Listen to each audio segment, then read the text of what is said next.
Hi everybody, this is Meredith from the Witty Gritty Paper Co. And today, by request, we are going to be looking at the Mission Gold watercolors. So I featured these in my haul video a couple weeks ago, and a couple of you said you wanted to see me do a full review, so here we are. So first of all, let's talk about the packaging. Mijello, the company that makes them, is pretty well known for how great their packaging is, and it does not disappoint. Really nice box. And it says right on the inside here, it shows the different variations of this set. So this is the 34 color set, 15 milliliter tubes. So it's a pretty big set. And there's an Asian set, a US set, and an EU set. And the colors in the sets vary a little bit. So I would say make sure you know which set you're buying if you're particular about that. This set I have right here is the Asian set, and I bought it on Amazon. I think it was about $80. Which, by the way, just as a side note, is a really good price for artist watercolor. I mean, I've paid probably upwards of $30 for one 15 milliliter tube of paint before, which these are all 15 milliliters, and there are 34 of them. So, so it's a really good deal. But of course, you know, I hadn't tried the paint before, so it was a little bit of a risk as well. So, but we'll get to that in a minute. So they have a super nice, fancy, sparkly pamphlet in it, and you know, I can't translate this for you, but interestingly enough, the inside is in English, so I'm not sure why that would be, but that's the way it is. And I took a Sharpie and just starred the colors that I have in this set, just so I would know, because the pamphlet shows all 105 colors that they make, so that's nice. And I love the box. Nice little divider. And this is probably my favorite part of the packaging. These actually come out, these little trays where the paint lives. They actually come out, and they're made of plastic, so not cardboard like the rest of the box. And they're actually, they're actually stackable. So I think that's a really nice feature. So I could just put these on my table instead of the whole box, and good for storage. So I think that's my favorite feature of the packaging. All right, so on to the actual paint itself here. Now, first of all, I would just like to say that every artist is different. So, you know, your priorities in choosing a paint might be different from mine. My priorities in judging whether or not I like a paint are usually as follows. Number one, transparency. So I'm kind of a stickler about this. If you've ever heard of gouache, gouache is actually an opaque watercolor. So if I'm buying gouache, it's okay if, you know, it's opaque and transparent. However, if I'm buying watercolor, I want it to be mostly transparent. There are some colors that are like almost never transparent, like yellow ochre is a good example. It's just always a little more opaque. There's really no way to get around that. It's just what it's made of. But as a general rule, I want all my watercolor to be very transparent. You know, otherwise it's very hard to glaze and do most of the techniques that make watercolor unique. So transparency is high on my list. The other thing that's high on my list, number two, would be vibrancy. So I'm sure we've all had a moment where we mixed a beautiful color and then we put it on the paper and it dried and it just wasn't as pretty. It just got all dull and flat and it was sad. So that's important to me, is vibrancy. Is it vibrant, wet, and dry? That's very important to me. Some other things to consider are, you know, granulation. Some artists like it, some artists don't. Mixability. Do the colors mix well together, or do they separate when they dry? I don't like when that happens. I think it looks cheap.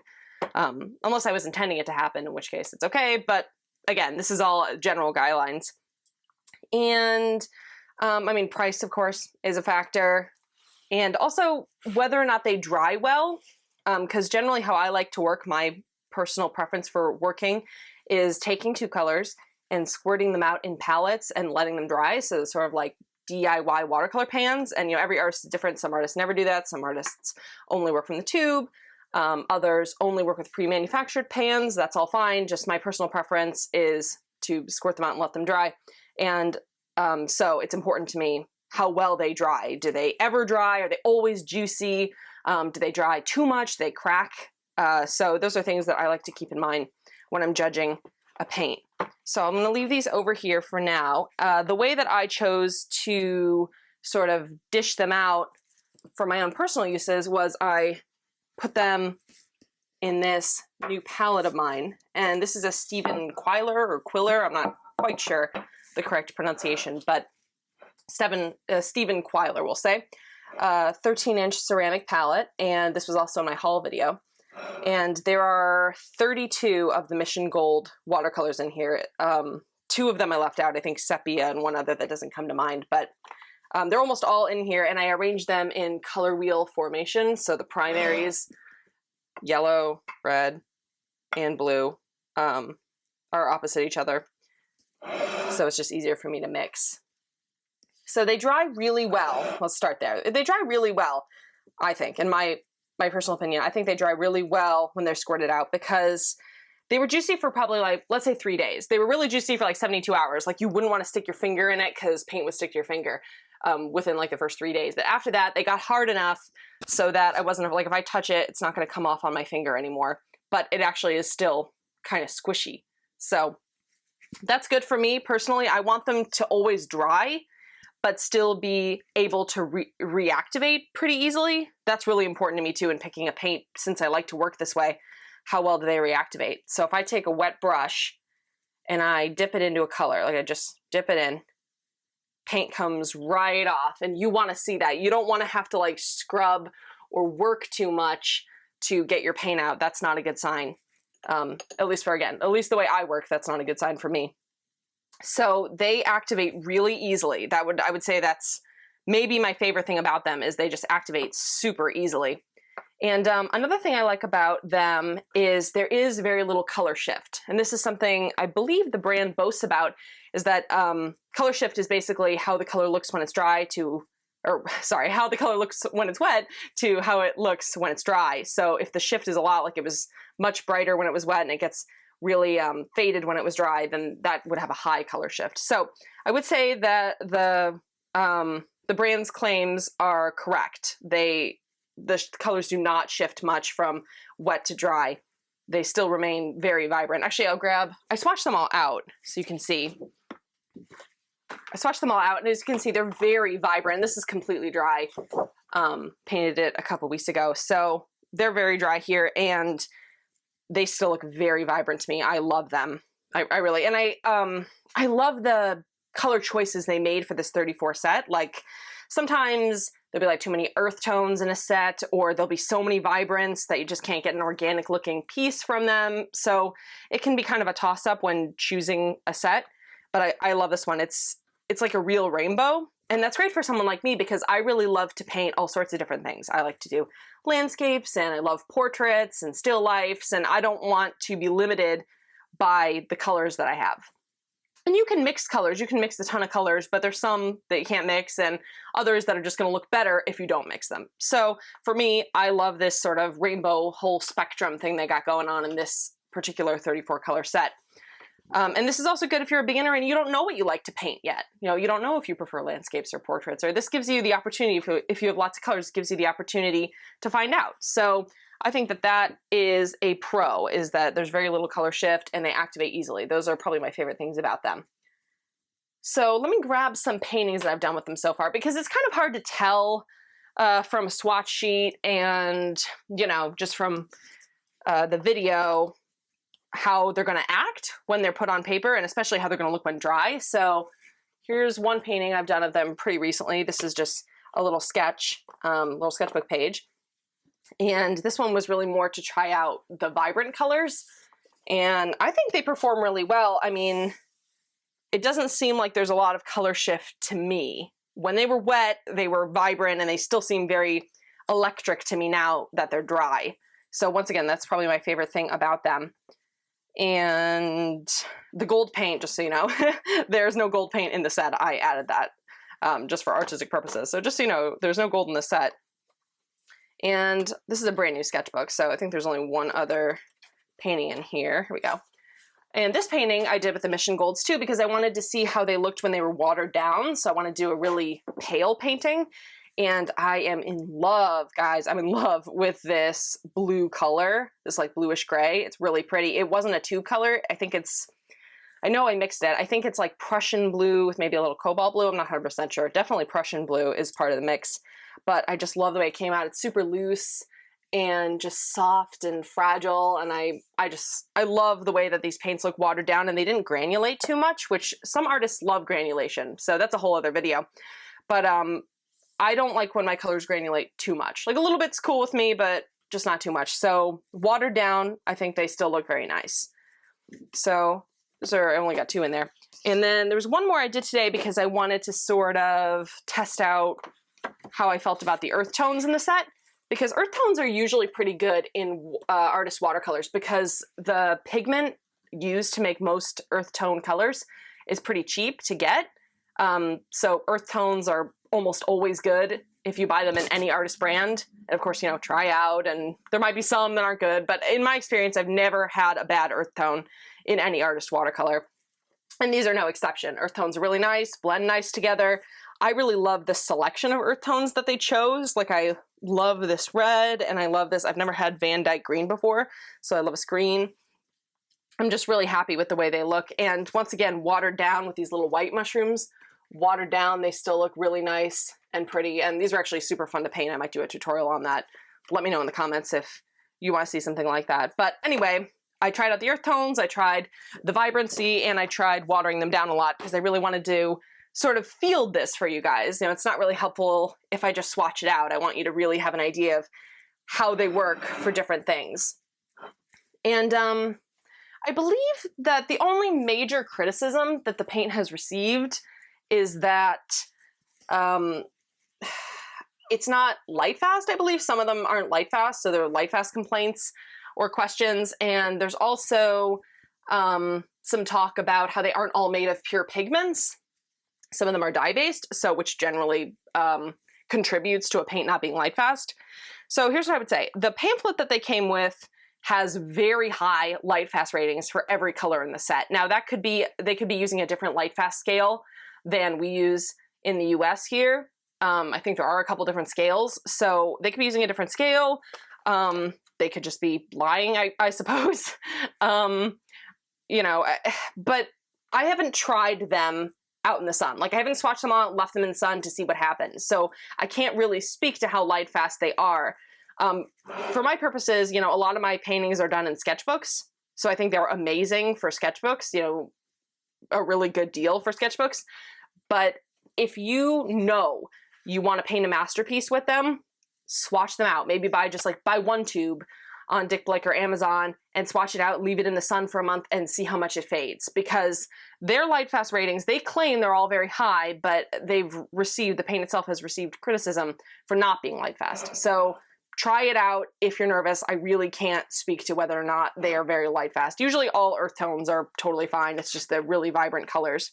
And about the vibrant colors, I would just like to say, just as a PS, guys, this is the best Opera Rose I've ever used for watercolor. And I've used quite a few of them. I love how vibrant it is. And the color is almost identical to the other operas I've used, but it reactivates so easily. I can get really thick, milky mixes with these paint with very little effort. And I can also water them down and make them water thin, and they work great that way too. So I really like that. I like that they play nice together. And as to them being made of dyes instead of pigments, I haven't really done enough homework on which ones are made of what to tell you which ones are made of what. But, you know, generally watercolors made with dyes instead of pigments are going to fade more.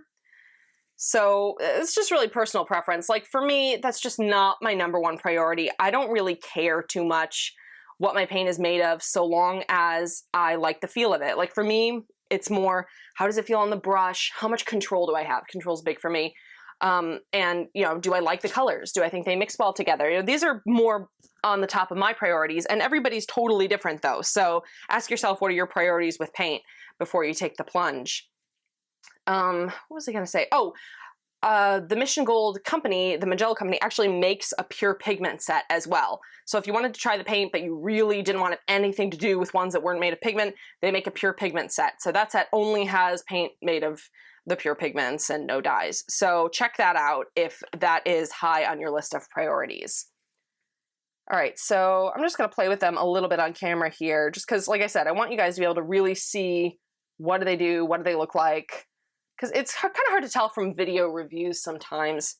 So I've just wet some spots here on my piece of paper. I'm just dropping in some color. Now this color doesn't seem to be spreading much. Let's see if we can grab one that's known for spreading. We'll grab Cerulean. Cerulean loves to explode out. So is Viridian. We'll grab some of that too. Not moving much. Okay, so that's interesting. I don't remember that, but there you go. See, that's why we do things on camera, because you really don't know until you get the paint in your hands. That's my personal opinion, is you just don't know. I mean, you can only tell so much from videos. Let's grab another color. Let's grab a warm. Let's do like a purpley pink here. It's pretty. Yeah, so they don't seem to be spreading much here. We've used 3 different colors now, and none of them have moved very much on the page. That's interesting. So we can, of course, move the page around ourselves to sort of encourage them, but if that was important to you, they do not spread wildly. And that actually varies within color too. Some colors are going to spread a lot and some colors aren't, but none of these seem to be spreading very much. We're going to get a little bit of a neutral here because yellow and blue, they aren't quite opposites on the color wheel, but they're almost opposites, so they're going to muddy up each other a little bit. So overall, I would say that I really like the paint. I'm super happy with my purchase for $80. This is a really good deal.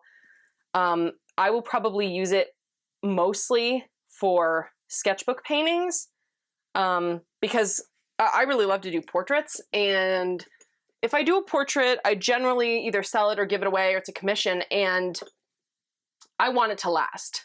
So, and also portraits, you know, depending on the skin tone of the person you're painting, they start out kind of light. So if they faded, it would be, you know, be so light after like, you know, whatever, 20 years, a year. I'm not sure, again, about the Lightfast. Check that out for yourself.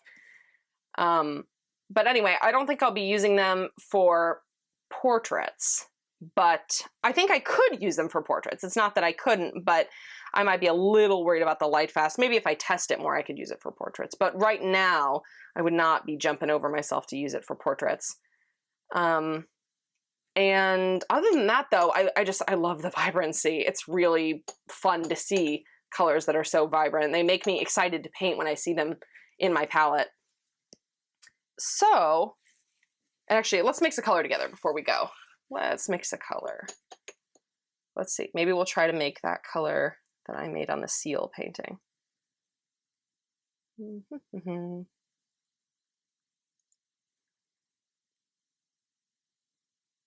Needs more Prussian.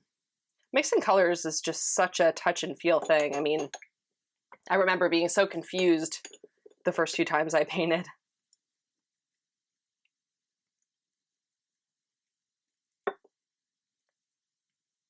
All right, so we've mixed a color here. As you can see, they're not trying to separate.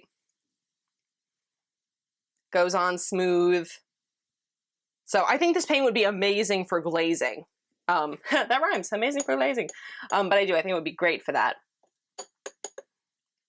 All right, everybody. So I know this wasn't a super long video, but you know, these are just sort of not really my first impression, but sort of my overall thoughts on the paint. I think it's really good. I am personally very happy with my purchase. So if you want to check them out, like I said, I got mine on Amazon. They were a really good deal. So if you get some, make sure to leave me your thoughts in the comments, or if you have the Mission Golds, let me know what you think of them. So I hope everybody enjoyed this review. I'll have more videos coming for you soon. Make sure to like and subscribe if this was a help to you. And thank you again so much for watching. I love to know that there are so many people painting along with me. So that's wonderful. All right, so bye everybody. I'll see you next time.